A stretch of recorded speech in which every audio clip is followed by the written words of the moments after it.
breaking news today. Please subscribe and then check notification box to get all breaking news alert. As story about lieutenant's past leaks to papers. Just days after it was revealed that one member of Robert Mueller's investigation was forced to resign over anti-Trump texts sent to an FBI lawyer he was having an affair with, a Wall Street Journal report revealed that a top Mueller aide attended a party held by Hillary Clinton on election night. Andrew Weissman, a top attorney described by the New York Times as Mueller's pit bull and chief lieutenant, is the latest member of Mueller's team to find himself facing allegations of conflicts of interest. It wasn't a surprise that Weissman was of an individual of liberal bent. Records show that the attorney donated $2,300 to Barack Obama's presidential campaign in 2008 and $2,000 to the DNC back in 2006. However, it's perhaps a sign of just how liberally slanted Mueller's team is that these donations hardly raised a red flag. Indeed, a significant number of people hired by Mueller were prominent financial backers of Obama, Hillary Clinton or the Democrat Party. Nor, in fact, did too many eyebrows find themselves raising when Weissman applauded the Justice Department's decision not to defend the initial White House travel ban on people from majority Muslim nations, according to the Wall Street Journal. However, in the wake of the Strzok revelations, Weissman's conduct is being looked at a lot more closely. Especially an email from the attorney obtained by conservative watchdog group Judicial Watch paint a picture of a deeply partisan man at Mueller's right hand. The email in question was sent to Sally Yates, the acting attorney general who had instructed lawyers at the Justice Department not to enforce President Trump's travel ban. And ended up getting fired, as these things do tend to work. "I have never been so proud," the subject line of Weissman's January 30 email to Yates read. And in all, the email continued. "Thank you so much. All my deepest respects."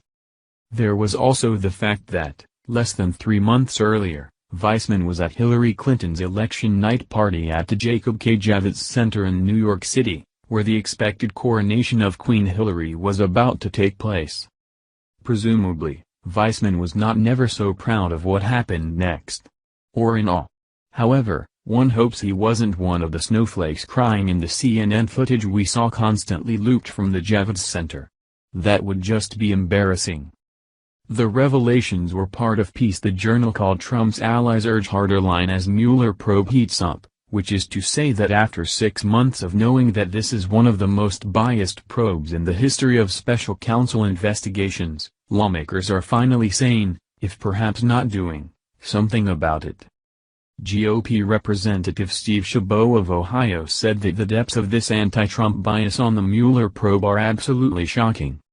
The great irony, of course, is that Mueller knew most of this and has still put Weissman in charge of handling the investigation into former Trump campaign chairman Paul Manafort and his business partner, Rick Gates. What exactly does it take to get fired for sending off politically charged electronic messages in the Mueller investigation?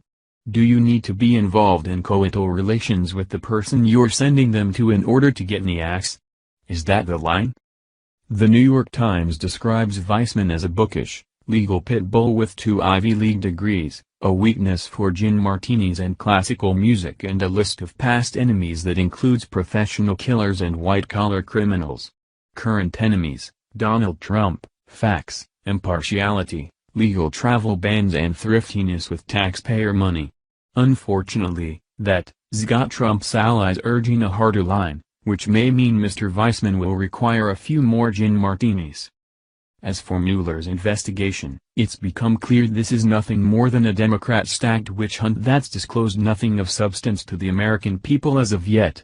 If we are going to investigate Russian influence into the election, it's time for a real probe, not a politically motivated sham that looks like it's about to be jolted by angry conservatives. HT The Daily Caller. Please like and share on Facebook and Twitter if you agree the Mueller probe is a hive of anti-Trump bias. What do you think should happen to the Mueller probe?